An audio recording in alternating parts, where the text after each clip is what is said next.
think about it, it was a small player on the tip of Southern Africa, and 20 odd years ago you would never have thought that a small company like that would end up as the second largest brewing company, global brewing company.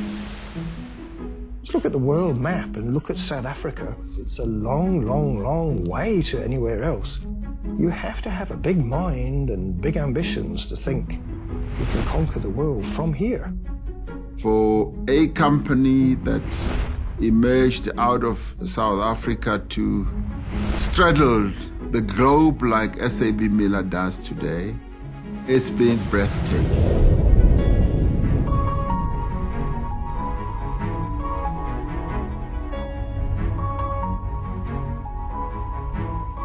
We started off as a family of people.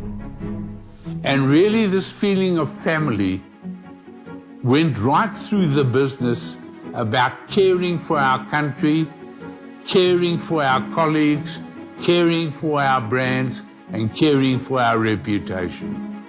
The beer wars were at their peak. The culture of the company was highly competitive. You woke up every morning knowing that you had to run very fast, and you had to run faster than the lions.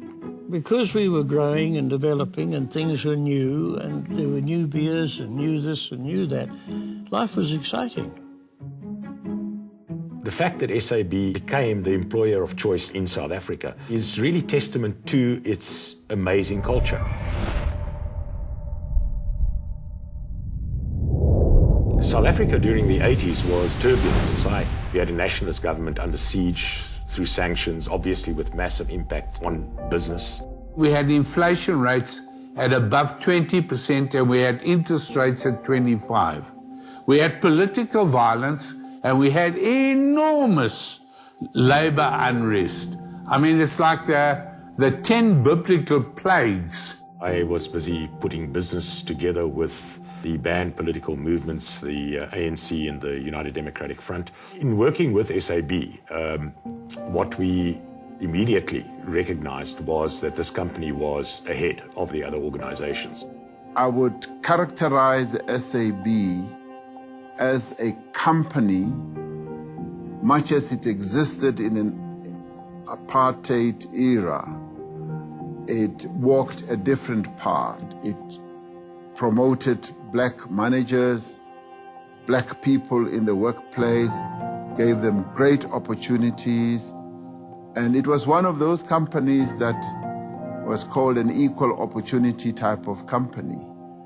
We're deliberate about mixed race sociability and actually promoting mixed racial mixing, which sounds ridiculous now, 20 years after the time, was actually met with a lot of ridicule, but we think was the right thing for SAB to do. We had a South African beer operation, which was focused on beer, bursting with talent, bursting with energy, and very little more for it to do. There weren't many other places to go where they could work with beer, so most of them played a waiting game until things opened up. I and many others went to wherever we could get access to try and learn and benchmark where our opportunities or gaps were. There was Heineken, which we could learn from. Many of us went to the United States. We managed to go and benchmark ourselves with Anheuser-Busch, who we believed from a sales execution point of view were the best in the world. We weren't allowed to go and see the Miller Brewery because they didn't want any South Africans.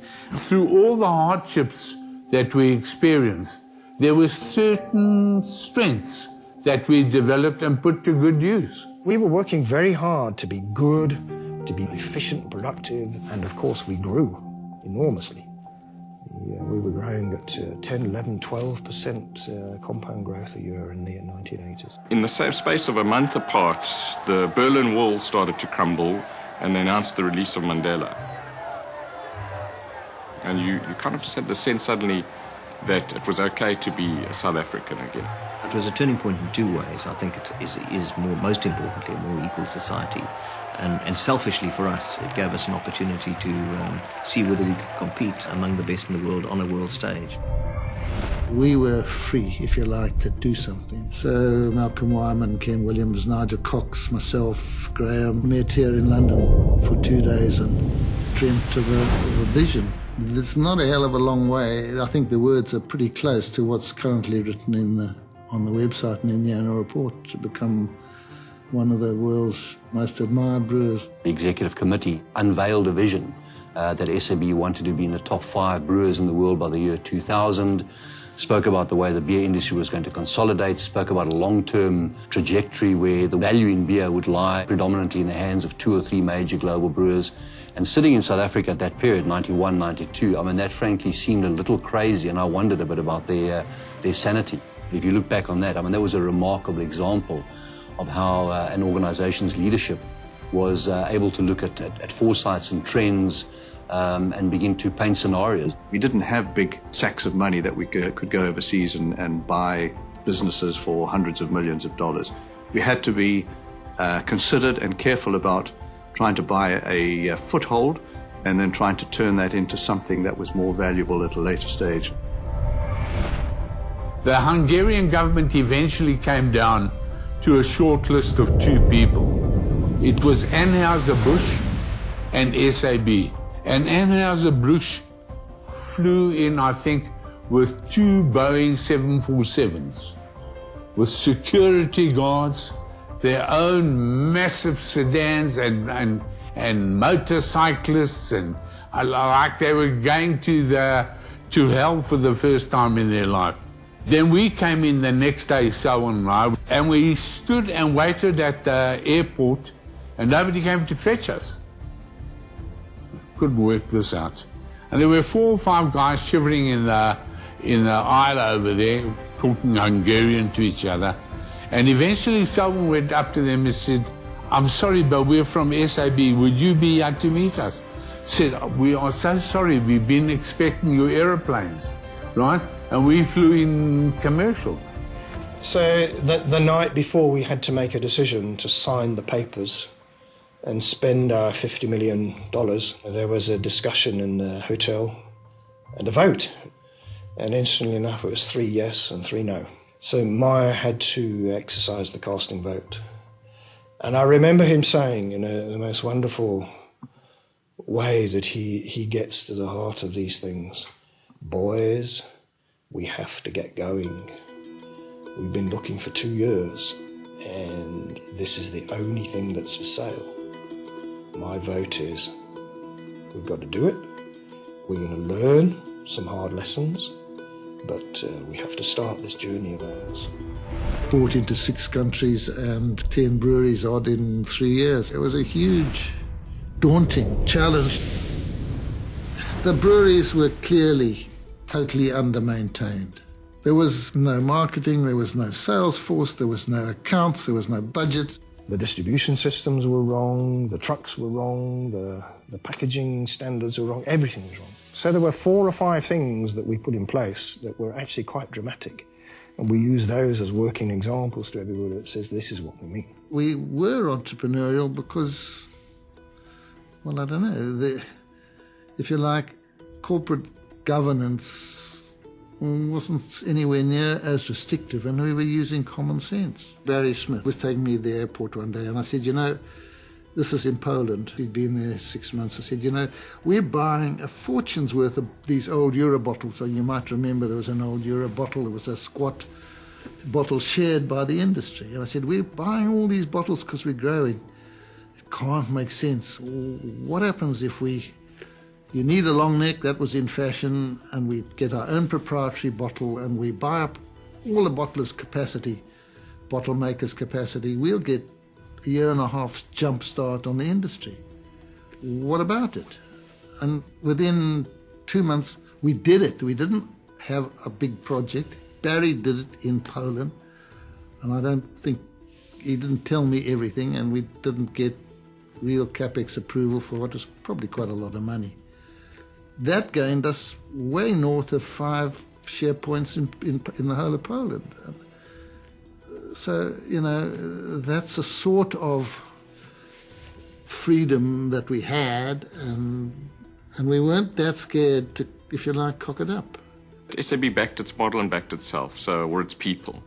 And again, the model was, you know, buy a business, fix the assets and turn it around. The robust world that they'd come from in South Africa, also being an emerging nation, and with all the experiences of apartheid and divisions, I think went out with a worldview that said we can work with anybody. We understand diversity. We understand the value of diversity.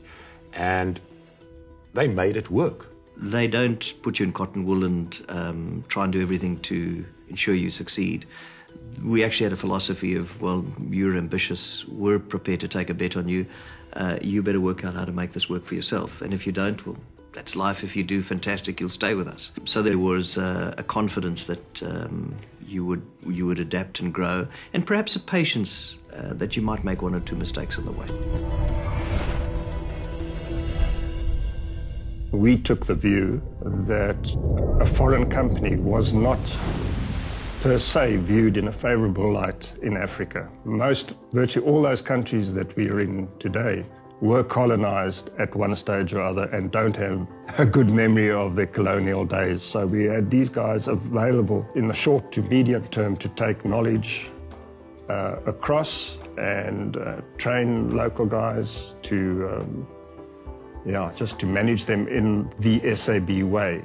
Despite our history here in South Africa, I can probably count on my one hand any issues that we had of people being made to feel unwelcome. That ability to say, look, we don't hold any grudges against you, but we'll measure you and welcome you on the basis on how you behave, was a fantastic way to view us. A little known part of history is that it was due to advertising that SAB got into China because the Chinese government wanted us to build an appetizer factory. A group of us went to visit China and decided that, in fact, beer would be better, and we were able to persuade the Minister of Trade in China that they should consider us as partners. We started with our partners because they were similarly minded, expanding the business that we originally bought. Yuma Wang is a very capable CEO of the Chinese business. He knew each brewery and its managers, and when it came to acquisitions, he himself took a leading role in doing all those deals. We believed that in the beer business, we were really the foundation of the SAB group at the time, and that most of our other interests, excluding Coca-Cola and the soft drink interests, were largely because we were trapped in South Africa. We couldn't take the money earned in the beer interests and expand globally.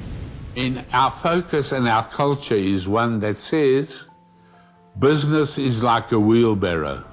If you stop pushing, it's going to stand still. And we've always really believed that from the inner self. But the reality was the following. If you want to run with the big dogs, you can't piss like a puppy. And the only way we could do that was, first of all, move our primary listing to London and really join the game. We have a great business and we're doing well. We're building businesses overseas. But now what we want to do is to actually move the head office into London, and it was going to cost us something, I think, of the order at the time, about 500 million rand. After we'd been to the stock exchange to see the first prices go up, I remember Graham saying, "Augie, Freddie, we're on our way." And I was on such a high, I sort of burst out laughing. He meant by Augie and Freddie, he meant August Bush and Freddie Heineken. And he just knew that we were capable of making the grade.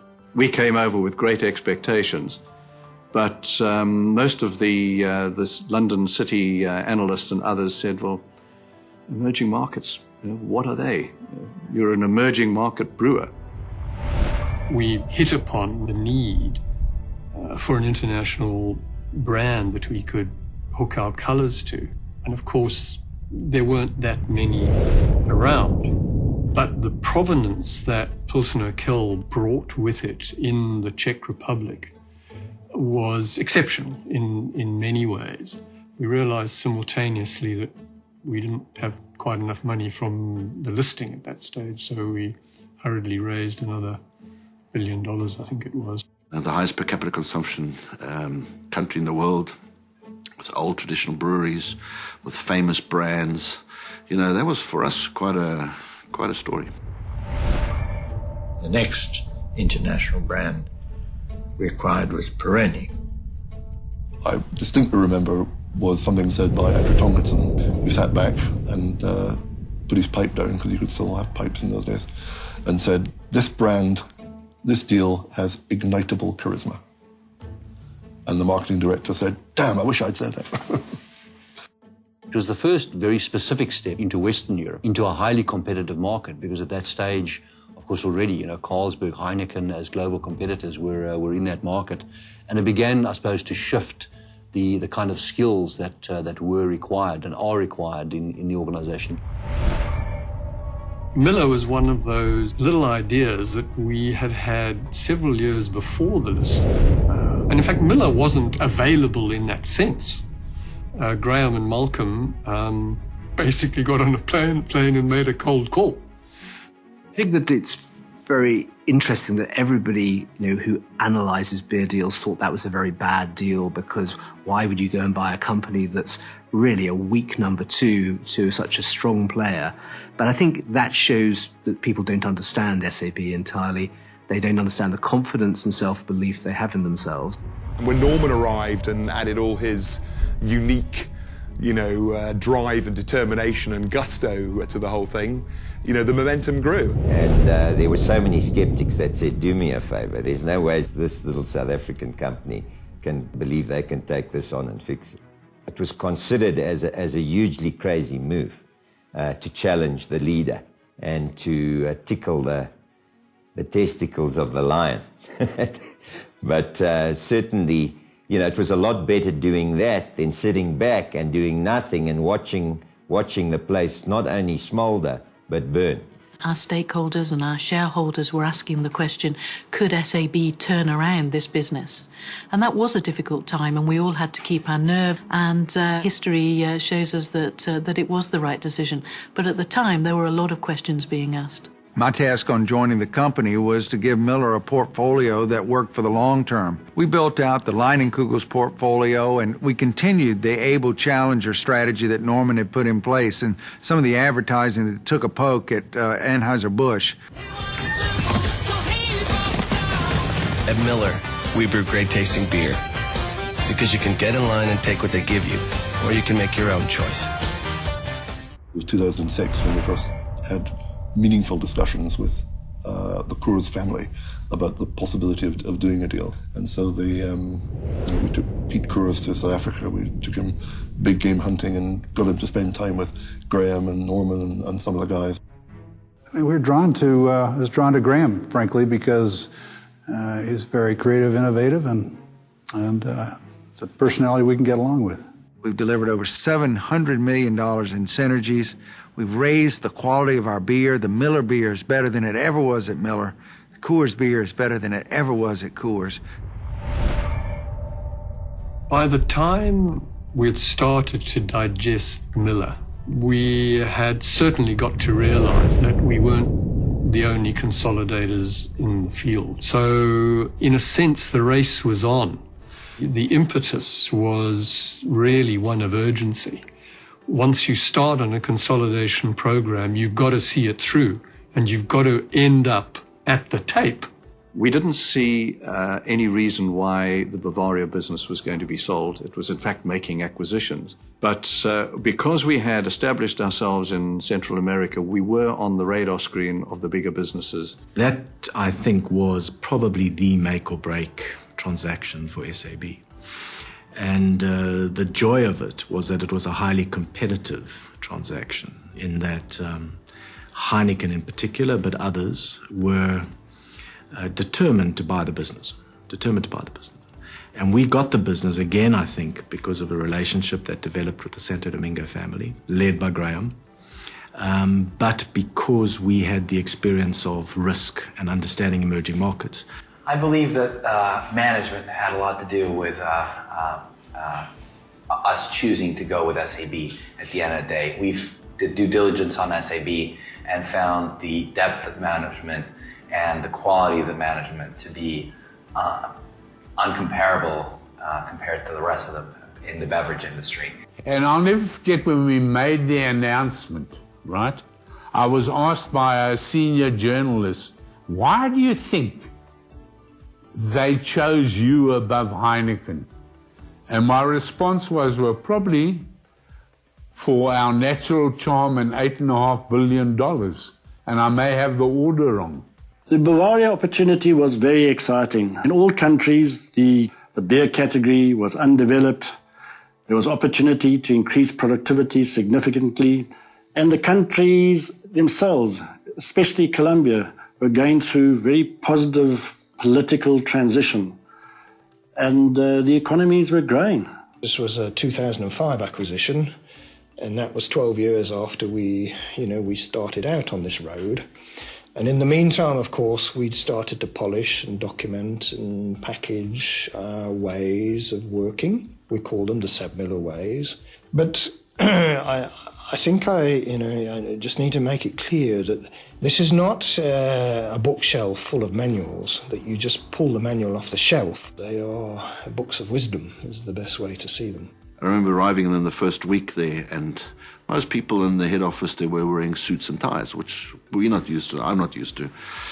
And I struggle when I come to stand-up gate to put them back on again. But I remember having to wear a suit for the first week out of respect for the local culture. And then slowly but surely the tie came off and the jacket came off and sometimes the shoes came off. And we allowed this organically to the organization to get more relaxed and actually realized for a company that is consumer and customer focused, and if you spend time going to the trade with your customers, etc., you're not going to go there with a suit and tie. And in fact, what is appropriate for us is something that other people that deal with us are comfortable with. I think our track record there is essentially one that we cared about quality, we cared about our consumers, we cared about our customers, we cared about our stakeholders. It's been a joint effort of a lot of people. In fact, it's thousands of people that make these sort of things happen.